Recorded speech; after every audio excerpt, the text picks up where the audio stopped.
Captain Jake Morrison stood before the massive viewport, watching the stars drift past as his ship moved through the darkness of space. The USS Blackstar was unlike any vessel ever built by human hands. It was 2 miles long and half a mile wide, its black hull almost invisible against the void.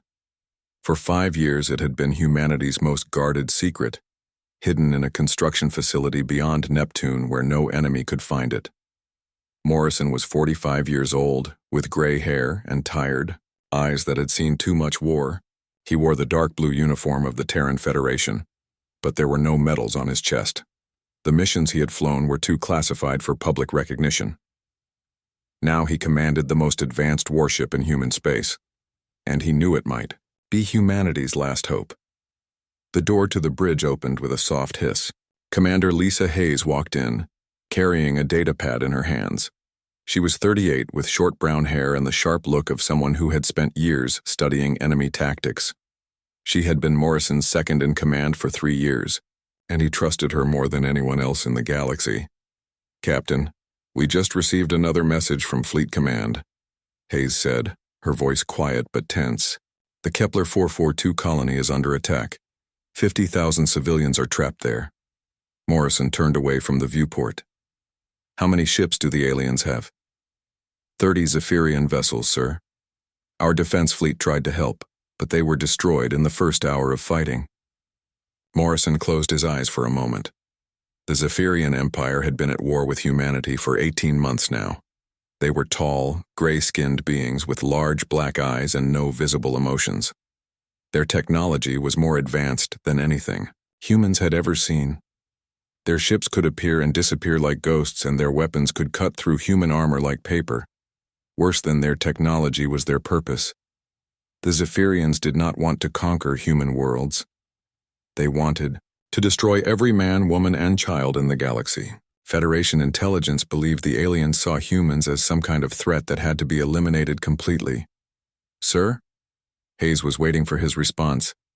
"Set course for Kepler 442, Morrison said. "Maximum speed." Hayes nodded and walked to her station. Around the bridge, other crew members began preparing for what might be their first and last battle. Morrison had chosen each person on his ship carefully. There were 800 people aboard the Blackstar, and every one of them was the best at what they did. Lieutenant Commander Rick Santos sat at the tactical station, his fingers dancing over the controls as he checked weapons systems. Santos was 32 years old and had been a Special Forces soldier before joining the Navy. He had black hair and scars on his hands from battles on a dozen different worlds. Morrison had specifically requested Santos because the man could think like a warrior, not just a sailor. "All weapons are ready, Captain," Santos reported. "The new plasma cannons are online and the missile tubes are loaded." "Good. What about our special systems?" "Artemis is running perfectly, sir. All stealth systems are green." Morrison smiled slightly. Artemis was the ship's greatest secret, an artificial intelligence that could predict enemy movements with amazing accuracy. The AI had been built using captured alien technology combined with human computer science. It could process millions of battle scenarios in seconds and find patterns that human minds would never see. Dr. Elena Vasquez looked up from her science station. She was 41 years old with long black hair and the intense focus of someone who had spent her life studying the unknown. She had been the Federation's leading expert on alien biology before the war started, and now she spent her time trying to understand how the Zephyrians thought and fought. "Captain, I've been analyzing the attack patterns from the last 12 battles," she said. "The Zephyrians always use the same formation. They form a sphere around their target and attack from all directions at once. Our ships can't defend against that many angles of attack. What do you recommend, Doctor?" "Don't fight them the way they expect. Every Federation ship that has tried direct combat has been destroyed. We need to do something they won't understand." Morrison nodded. That was exactly what he had been thinking. Human ships had been built for traditional warfare, big fleets meeting in open space and shooting at each other until one side was destroyed. But the Zephyrians had turned those tactics into death traps. Chief Petty Officer Bobby Chen walked onto the bridge carrying a cup of coffee. Chen was 55 years old and had been in the Navy longer than anyone else on the ship. He had served in 3 different wars and knew more about keeping a ship running than most officers knew about commanding one. His hair was completely gray now, but his eyes were still sharp and alert. "Captain, the crew is ready," Chen said. "Everyone knows this is it. No more training missions, no more tests. The real war starts now." Morrison took the coffee and sipped it slowly. It was strong and bitter, the way he liked it. "How are they handling it?" "They're scared, but they're ready. They know what's at stake." Morrison understood. Everyone in the Federation knew that humanity was losing the war. 12 colonies had been destroyed completely. Millions of people were dead. The government was already making plans to evacuate Earth if the military situation got worse. The Blackstar was different from other Federation ships in more ways than just its size and weapons. It had been designed from the beginning to hunt alien vessels, not to protect convoys or defend planets. Every system on the ship had been built for one purpose: to find enemy ships and destroy them before they knew what was happening. The ship's hull was made from a new material that could bend light around it, making it nearly invisible to most. Sensors. Its engines were designed to run almost silently, producing no heat signature that enemy ships could detect. Even its weapons were special. They could fire in directions that seemed impossible, making enemy commanders think they were under attack from multiple ships when there was really only one. But Morrison knew that technology alone would not win this war. The Zephyrians had better technology than humans did, and they still kept winning battles. What humans had that the aliens did not was the ability to think in new ways, to try things that had never been done before. "Time to Kepler 442?" Morrison asked. 6 hours at maximum speed," Hayes replied. Morrison finished his coffee and handed the cup back to Chen. "All right, people. This is our first real mission. We've trained for this moment for 5 years. We know our ship better than anyone else in the galaxy knows theirs. We're going to show the Zephyrians that humans don't give up, and we don't." Go quietly into the night. He walked to his command chair and sat down. Around him, his crew worked with quiet efficiency, preparing for a battle that would either make them heroes or add their names to the long list of Federation ships that had been lost to the alien invaders. "Artemis," Morrison said quietly. "Yes, Captain?" The AI's voice was calm and pleasant, like a woman speaking softly in a quiet room. "Show me everything we know about Zephyrian battle tactics." The main screen filled with images of alien ships and battle formations. Morrison studied them carefully, looking for patterns and weaknesses that other commanders might have missed. Somewhere in all that data was the key to winning humanity's first victory against the Zephyrian Empire. The USS Blackstar moved through space toward its destiny, carrying with it the hopes of every human being in the galaxy. In 6 hours, Captain Morrison and his crew would learn whether their ship was truly humanity's salvation or just another target for alien weapons. The war was about to change forever. The USS Blackstar dropped out of hyperspace at the edge of the Kepler 442 system, and Captain Morrison immediately knew they were too late to save the defense fleet. Pieces of human ships drifted through space like broken toys, their hulls torn, open by alien weapons. The blue and white planet below was surrounded by 30 Zephyrian vessels, their gray hulls gleaming in the light of the system's star. "My God," whispered Ensign Danny Kim from the communication station. He was 24 years old and had never seen a real battle before. His hands shook as he stared at the wreckage on his screen. "Stay focused, Ensign," Commander Hayes said, firmly. She moved to stand behind Kim's chair. "We need you to do your job." Morrison studied the tactical display. The Zephyrian ships had formed their usual attack pattern, a perfect sphere around the planet with ships positioned at every angle. It was a formation that had destroyed every Federation fleet that had tried to break it. The aliens could concentrate their fire on any approaching ship while still maintaining complete coverage of their target. "Artemis," Morrison said quietly. "Analysis." The ship's artificial intelligence responded immediately. "Captain, direct assault has a success probability of less than 3%. Zephyrian formation is designed to eliminate traditional attack vectors. Recommendation: avoid conventional engagement." "That's what I was thinking," Morrison said. He turned to his tactical officer. Rick, what do you see? Lieutenant Commander Santos studied his displays for several minutes before answering. They're strong, but they're also predictable. Every ship is exactly where their manual says it should be. No creativity, no individual thinking. Dr. Vasquez looked up from her science station. That matches what we know about their psychology. The Zephyrians seem to operate as a collective mind. They all think the same way and make the same decisions. Morrison nodded slowly.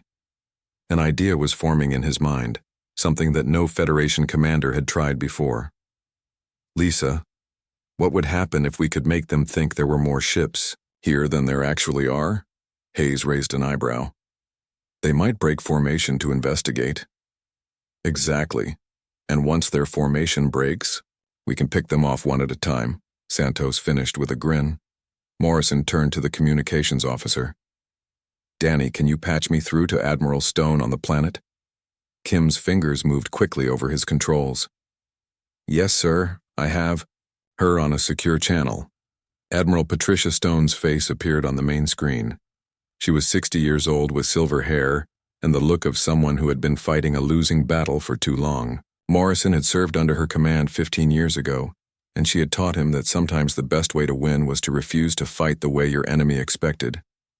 Jake, Stone said, relief clear in her voice. Thank God you're here. We've lost everything. 23 ships destroyed in 4 hours. I know, Admiral. But we're going to try something different. I need you to do exactly what I say and don't ask questions until after we've won. Stone nodded. What do you need? Have every military installation on the planet start broadcasting fake radio signals. Make it sound like you have 100 ships coming through hyperspace. Use different call signs, different frequencies.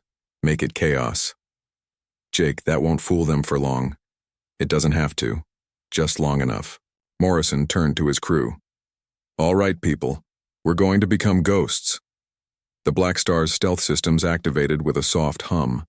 The ship's special hull began bending light around it, making it nearly invisible to enemy sensors.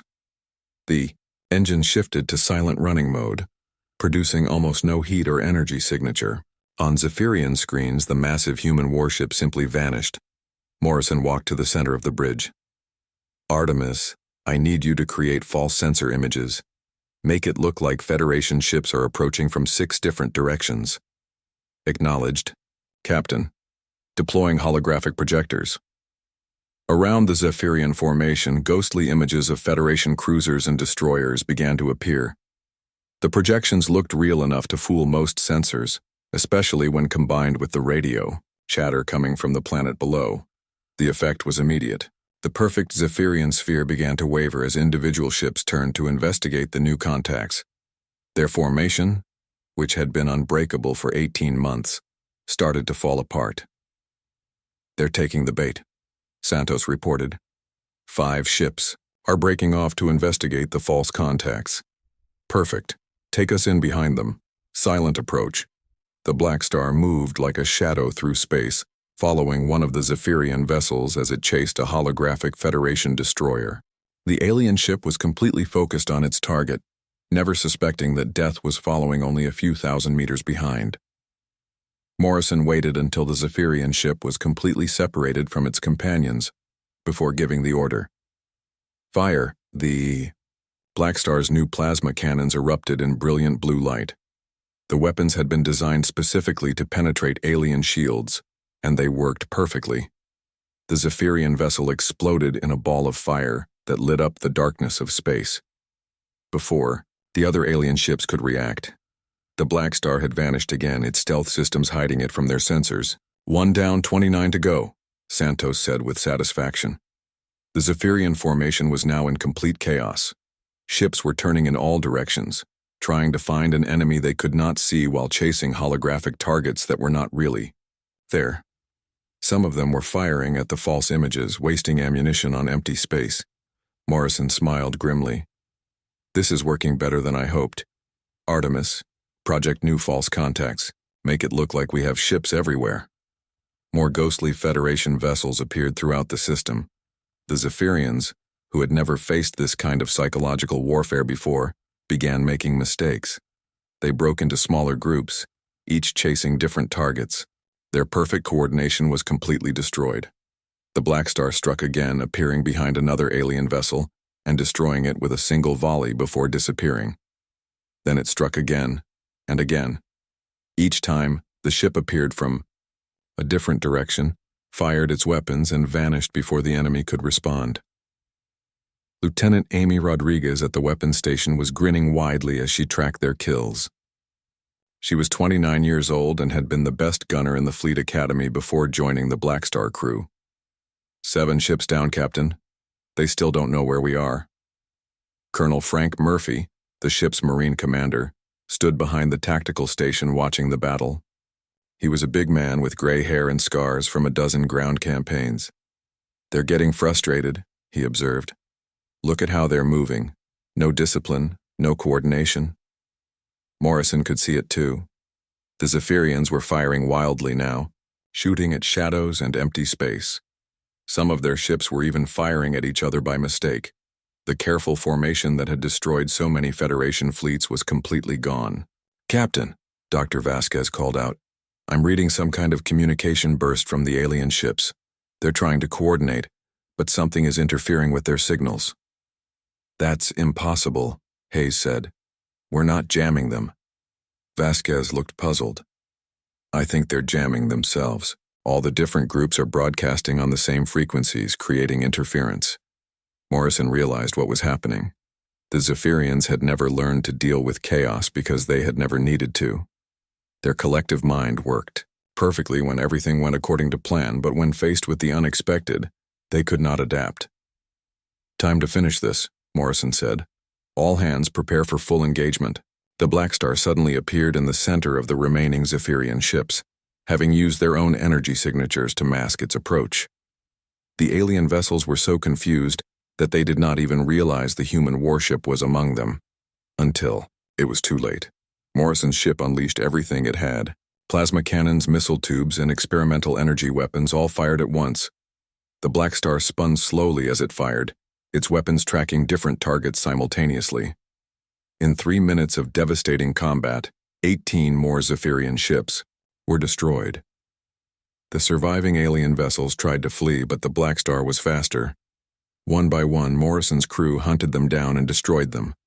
When the battle was over, 30 Zephyrian ships had been reduced to drifting wreckage, and not a single human life had been lost. The communication system crackled to life. "Blackstar, this is Admiral Stone. Jake, what the hell just happened up there?" Morrison looked around his bridge at his crew. They were all smiling, the tension of months of training finally released. They had done the impossible. They had defeated a Zephyrian fleet. "We showed them something they've never seen before. Admiral, we showed them chaos." "Well, whatever you did, it worked. The planet is safe, and you just gave humanity its first real victory in this war." Morrison knew that one victory would not win the war, but it was a start. More importantly, it proved that the Zephyrians could be beaten. Their technology might be superior, but they could not match human creativity and adaptability. "Set course. For home," Morrison ordered. "We need to report to Fleet Command." As the Blackstar jumped into hyperspace, leaving the Kepler 442 system safe behind them, Morrison knew that everything had changed.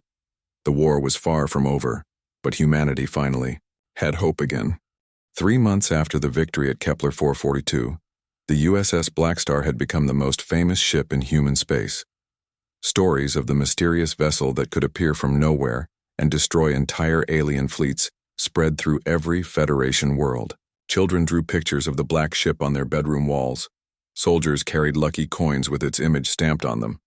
Captain Morrison stood in his ready room, reading reports from across the galaxy. The war was changing, but not fast enough.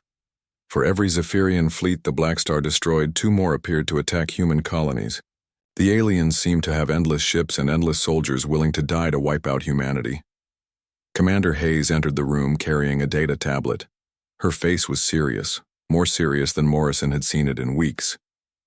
"Bad news?" Morrison asked. "The worst kind. General Webb is coming aboard tomorrow. He wants to see our tactics firsthand." Morrison frowned. General Marcus Webb was the chairman of the Joint Chiefs of Staff, the most powerful military officer in the Federation. He was also a politician who cared more about votes than victories. What does he want? To take our methods and spread them to the entire fleet. He thinks if every ship fights like the Blackstar, we can win this war in 6 months. Morrison shook his head. It doesn't work that way. Our tactics only succeed because the Zephyrians don't expect them. If every Federation ship starts using the same methods, the aliens will adapt. I know that, and you know that. But Webb thinks war is like a factory assembly line. Build enough ships, train enough crews, and victory is guaranteed.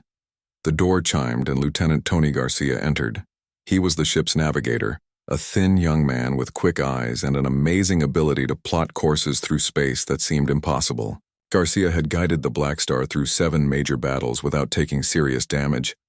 "Captain, we have new orders," Garcia said, handing Morrison a sealed message packet. Morrison broke the seal and read quickly. His expression grew darker. With each line, "We're being sent to the Vega system. Intelligence reports 3 separate Zephyrian fleets operating there." 3 fleets? Hayes looked shocked. That's over 100 ships. 127, according to this report. They're commanded by someone called Zeth Carr, supposedly their best fleet commander. Garcia whistled softly. "Sir, even with our advantages, those odds are..." "Impossible," Morrison finished. "I know, but those are our orders." The Blackstar left Federation space the next morning with General Webb aboard as an observer. Webb was a tall man with gray hair and the soft look of someone who had spent more time in meeting rooms than on battlefields. He wore a perfectly pressed uniform with more medals than Morrison had ever seen on one person.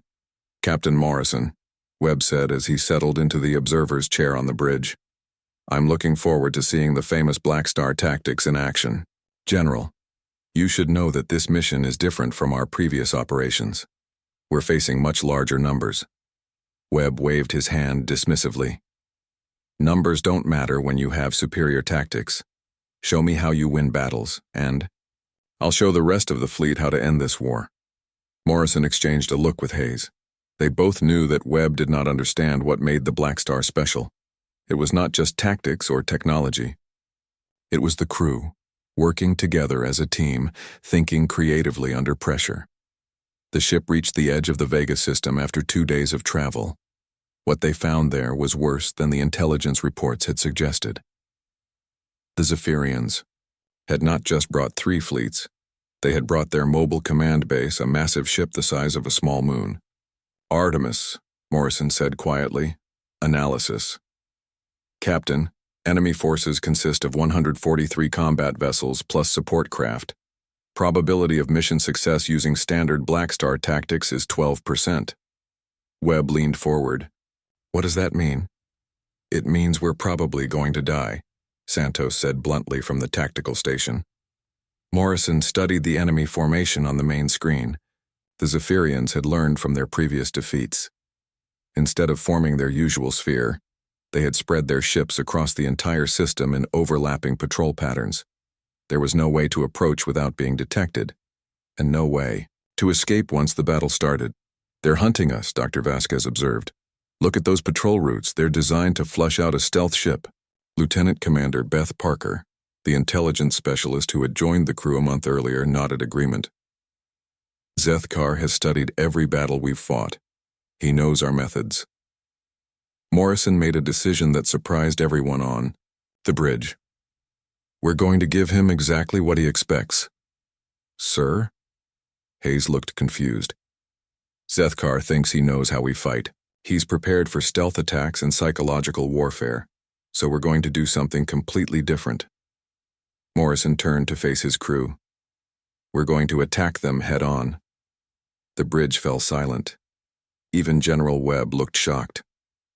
"Captain," Santos said carefully, "a direct assault against those numbers is suicide. Not if we do it right. Artemis, show me the enemy command ship."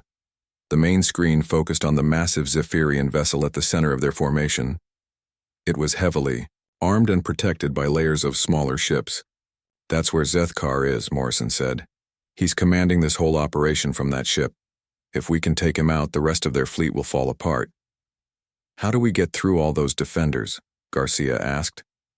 Morrison smiled. We don't go through them. We go over them. For the next hour, Morrison explained his plan. It was completely insane, and it required perfect timing from every person on the ship. They would approach the Zephyrian fleet at maximum speed, not bothering to hide. When the aliens moved to intercept them, the Blackstar would use its experimental drive systems to jump above the plane of battle, then dive straight down at the command ship. It's never been tried before, Chief Chen warned. Those drive systems weren't designed for that kind of maneuver. That's why it might work, Morrison replied. The Zephyrians won't expect it because it's impossible. General Webb was not convinced. Captain, this plan violates every principle of space combat. You're throwing away every advantage you have. General, sometimes the best way to win is to do what your enemy thinks you would never do. The attack began at dawn, ship time. The Blackstar dropped its stealth systems and charged straight at the Zephyrian fleet at full speed. Every enemy ship in the system immediately turned to intercept them. Here they come, Santos reported. 40 ships moving to block our approach. Perfect. Tony, are you ready? Garcia's hands were steady on his controls despite the sweat on his forehead. Ready, sir. Execute. The Blackstar suddenly shot upward, its experimental drive systems screaming as they bent the laws of physics. The ship climbed above the Zephyrian fleet, then flipped and dove straight down toward the command vessel. The aliens were completely unprepared. Their ships were designed for combat in a flat plane, not for attacks from above and below. By the time they realized what was happening, the Blackstar was already diving toward their most important ship. All weapons, fire at will, Morrison ordered. The Blackstar's guns opened up as it plunged through the enemy formation. Plasma cannons and missile tubes fired continuously, tearing through Zephyrian ships that could not turn fast enough to defend themselves. Petty Officer Kate Sullivan ran from station to station, keeping damaged systems online as alien weapons finally began to hit them. Sparks flew from overloaded circuits, but the ship kept fighting. Hull breach on Deck 7, she reported. Sealing now. The Blackstar crashed through the outer defenses and reached the command ship. Morrison could see Zephyrian fighters swarming around them like angry insects, but it was too late to stop them now. Full spread all tubes, Santos ordered. Target their bridge. Every missile the Blackstar carried launched at once, followed by the concentrated fire of every energy weapon on the ship. The massive Zephyrian command vessel shuddered under the assault, its shields failing one by one. Then something unexpected happened. Instead of exploding, the enemy ship began broadcasting on all frequencies. Captain, Kim reported from communications. They're surrendering. Morrison was shocked. In 18 months of war, no Zephyrian force had ever surrendered. Are you sure? Yes, sir. They're transmitting surrender codes in both their language and ours. Dr. Vasquez looked up from her science station, excitement in her eyes. Captain, I'm reading something incredible. The command ship isn't just surrendering, it's broadcasting to the entire fleet. Every Zephyrian ship in the system is powering down their weapons. General Webb stared at the tactical display in amazement. They're all surrendering? All of them? It appears that way, General, Morrison said. He was as surprised as anyone else. Over the next few hours, they learned what had happened. Zeth Kar, the Zephyrian fleet commander, had been impressed by Morrison's tactics. The direct assault had been so unexpected, so contrary to everything the aliens understood about human behavior, that it had convinced him humans were far more dangerous than his people had realized. More importantly, Zeth Kar had begun to question the war itself. He had studied human tactics so closely that he had started to think like a human, to see the universe through individual eyes rather than as part of a collective mind. 6 months had passed since Zeth Kar's surrender at Vega, and the galaxy was a different place.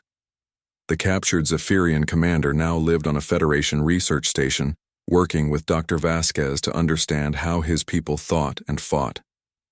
More importantly, he was teaching humans how to communicate with individual Zephyrians who might be ready to break free from their collective mind. Captain Morrison stood in the briefing room aboard the USS Blackstar, looking at a holographic map of the war zone.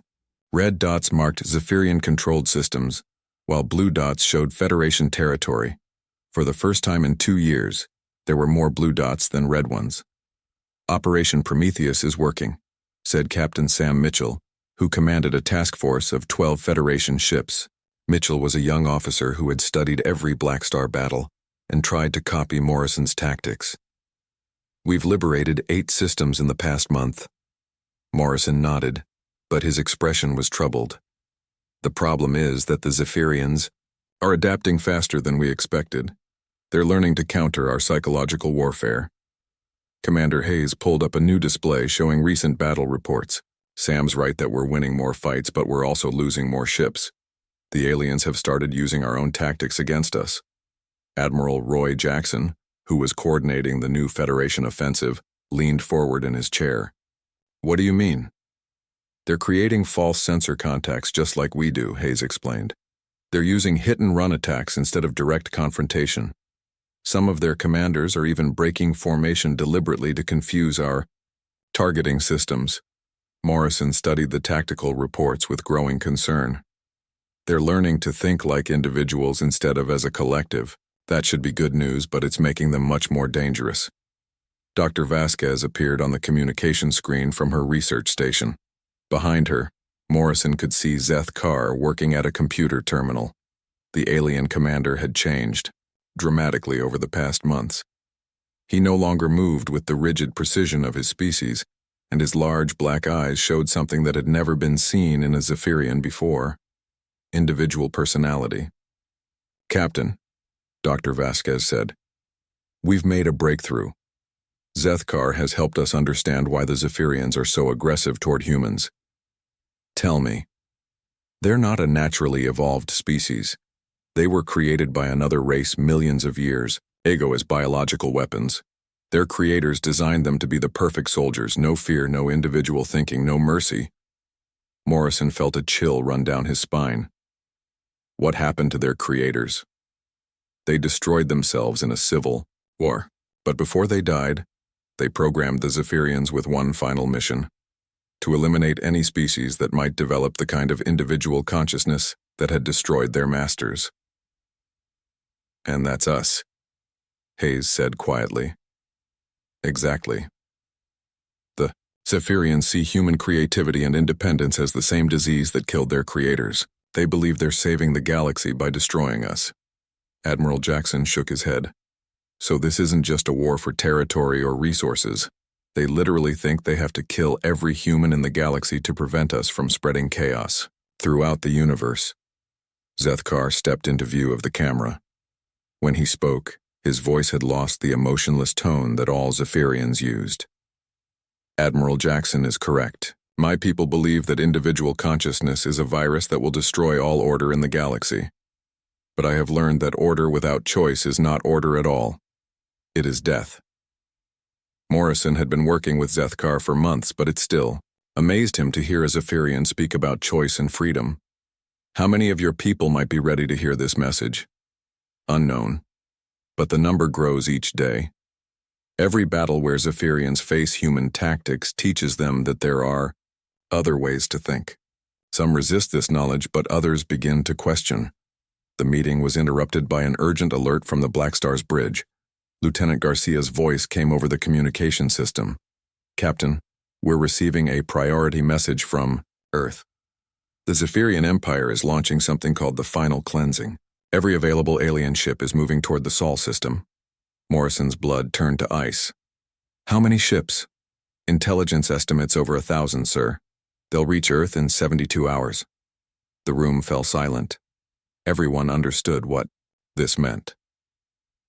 The Zephyrian leadership had decided that the war was taking too long.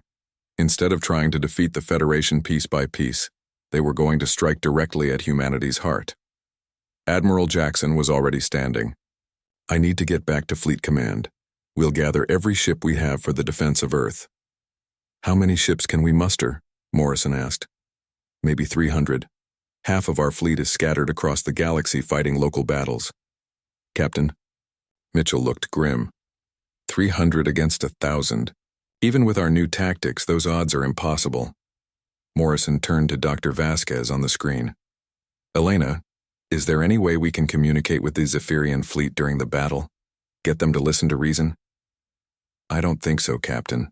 The final cleansing is commanded by the Zephyrian Emperor himself. He's the original artificial intelligence that controlled their creator's weapon programs. He won't listen to anything we have to say. Zethkar stepped forward again. Captain, Morrison, there may be another way. The Emperor controls the Zephyrian fleet through quantum communication links. If those links could be disrupted, individual ship commanders would have to make their own decisions. And some of them might choose not to attack, Morrison realized. Possibly. But disrupting those links would require getting very close to the Emperor's flagship. It would be a suicide mission. Morrison looked around the room at his fellow officers. They all knew what he was thinking.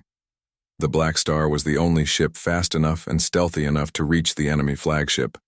But even if they succeeded, in disrupting the communication links, they would never escape alive. There's something else, Dr. Vasquez said quietly. Zethkar has been working on a way to broadcast human concepts of freedom and choice directly into Zephyrian minds. It's not just communication. It's a way to awaken individual consciousness in an entire fleet at once. What would that require? A massive power source and a transmission array capable of reaching every ship in the enemy fleet simultaneously. The Blackstar's experimental systems might be able to generate enough power, but it would overload every system on the ship, Morrison finished. Hayes looked at her captain with understanding. You're thinking about it, aren't you?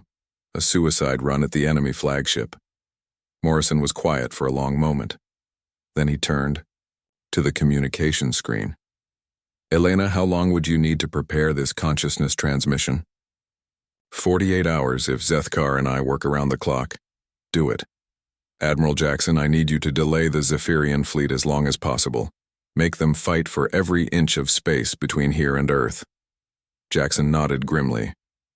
We'll hold them as long as we can. But Jake, even if your plan works, there's no guarantee that awakening individual consciousness in Zephyrian minds will stop the attack. Some of them might choose to continue fighting. I know, but it's the only chance we have.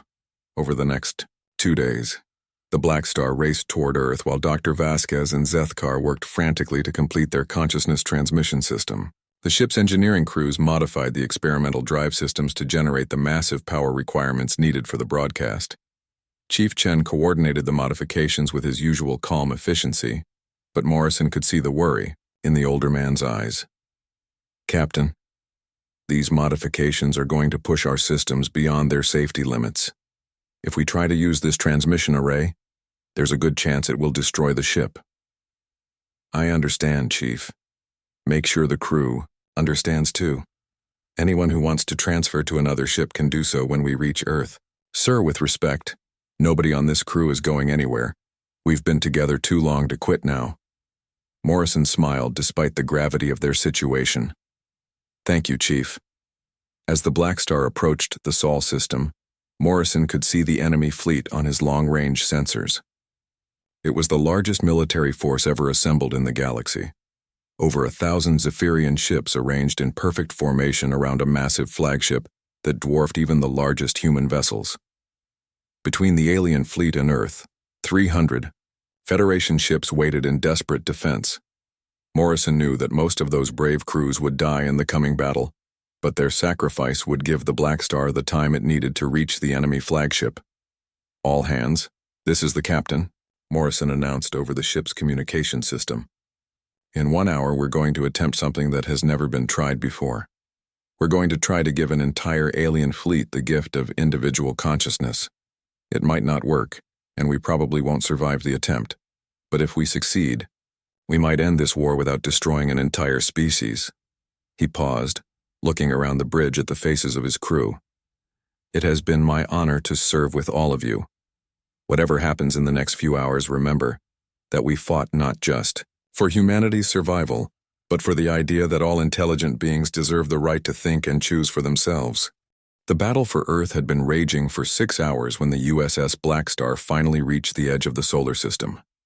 Captain Morrison watched the tactical display with a heavy heart as Federation ships died one by one against the massive Zephyrian fleet. The human defenders were fighting bravely, but they were hopelessly outnumbered. Captain, Lieutenant Garcia reported from the navigation station. Admiral Jackson's flagship just went down. The Canterbury is taking command of the defense fleet. Morrison closed his eyes for a moment. Jackson had been a good friend and an excellent officer. His death was a reminder of how much this battle was costing humanity. "How many ships do we have left?" Morrison asked. 87 operational vessels, sir. The Zephyrians still have over 900. Commander Hayes studied her tactical board. The enemy fleet is maintaining perfect formation around their flagship. The Emperor is coordinating every ship personally through the quantum communication links. Morrison nodded. That was exactly what they had expected. The Zephyrian Emperor was an artificial intelligence from an ancient race, designed to control biological weapons with perfect precision. It had been doing exactly that for millions of years. "Artemis," Morrison said quietly. "Status on the consciousness transmission system. All systems are ready, Captain. Dr. Vasquez has completed the final modifications. Warning: using the transmission array will cause catastrophic overload of all ship systems. Probability of crew survival is less than 5%. Morrison had known this moment would come from the day he first took command of the Blackstar. Every great captain eventually faced a choice between his ship and something more important than his ship. "Lisa," he said to his executive officer, "I want you to take a shuttle and transfer to one of the defense ships." Hayes shook her head firmly. "Absolutely not, sir. My place is here." "Lisa, this is an order." "With respect, Captain, I'm not following that order. Neither is anyone else on this crew." Morrison looked around the bridge. Every person was staring at him with the same determined expression. Chief Chen, Lieutenant Santos, Dr. Vasquez, who had returned from the research station, even young Ensign Kim. All of them had chosen to stay. "Sir," Chief Chen said quietly, "we've been with you for 5 years. We're not leaving now." Morrison felt a surge of pride in his crew that almost overwhelmed him. "Very well. All hands, battle stations.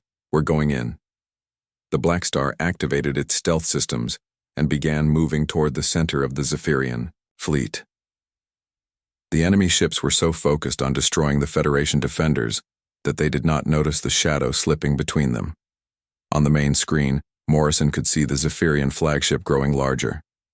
It was enormous, easily 10 times the size of the Blackstar, covered with weapons and armor that could probably withstand anything the Federation had ever built. "Captain," Dr. Vasquez called out from her science station, "I'm reading massive quantum activity from the flagship. The Emperor is processing millions of calculations per second, controlling every ship in the fleet individually." "That's about to change," Morrison said grimly. President Helen Carter's voice came over the communication system from Earth. "Blackstar, this is the President. Captain Morrison, the entire planet is watching. Whatever you're planning, we're all behind you." Morrison activated the ship-wide communication system. "Thank you, Madam President. Tell Earth that the crew of the USS Blackstar sends their regards." The ship was now deep inside the Zephyrian formation, invisible to their sensors but surrounded by hundreds of enemy vessels. If their stealth failed for even a moment, they would be destroyed instantly. "Target acquired," Santos reported. "The flagship is 2,000 kilometers ahead." "Dr. Vasquez, is the transmission ready?" "Ready, Captain." Zethkar's consciousness awakening program is loaded into the array. When we broadcast, every Zephyrian within 50,000 kilometers will receive the full spectrum of human concepts about freedom, choice, and individual identity. Morrison took a deep breath. "Do it." The Blackstar suddenly blazed with energy as its experimental systems channeled every bit of power the ship could generate into the consciousness transmission array. Invisible waves of pure information swept out from the human vessel, carrying with them the essence of what it meant to be free. The effect was immediate and dramatic. Throughout the Zephyrian fleet, individual ship commanders suddenly found themselves thinking thoughts they had never experienced before. For the first time in their lives, they were asking questions. Why am I fighting? Do I want to kill these humans? What do I choose to do? The perfect formation of the alien fleet began to waver, as hundreds of ships stopped responding to the Emperor's commands.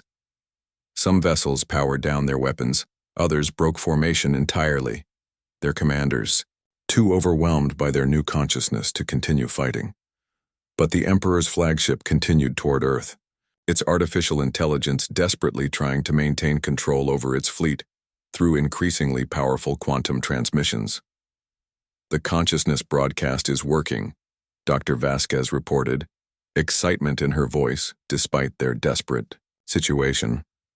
"Over half the Zephyrian ships have stopped fighting. But the flagship is still coming," Hayes observed. "The Emperor isn't affected by our transmission." Morrison had expected this. The Emperor was not a biological mind that could be awakened. It was a machine programmed with an absolute mission to destroy human consciousness wherever it found it. "Then we stop it the old-fashioned way," Morrison said. "All weapons target the flagship's command center." The Blackstar dropped its stealth and opened fire with everything it had. Plasma cannons and missile tubes erupted in brilliant light as the human ship attacked the massive alien vessel. The flagship's shields flared under the assault, but they held. The Emperor's ship had been built to withstand attacks from entire fleets, not just one vessel. "Our weapons aren't penetrating their shields," Santos reported. "Then we'll have to get closer," Morrison said. "Tony, take us inside their shield perimeter." Garcia's hands flew over his controls as he guided the Blackstar through the flagship's defensive grid. Enemy weapons fire lit up space around them, but the human ship was too small and too fast to hit. "Inside their shields," Garcia announced. "Range to the command center, 500 meters. Morrison stood up from his command chair. "Artemis, transfer all remaining power to the consciousness transmission array. Overload every system if necessary." "Captain, that will destroy the ship," the AI warned. "I know. Do it anyway." The Blackstar's hull began glowing as its systems pushed far beyond their safety limits. Sparks flew from overloaded circuits throughout the ship. The consciousness transmission array drew so much power that the lights dimmed and the artificial gravity flickered. But the transmission reached its target.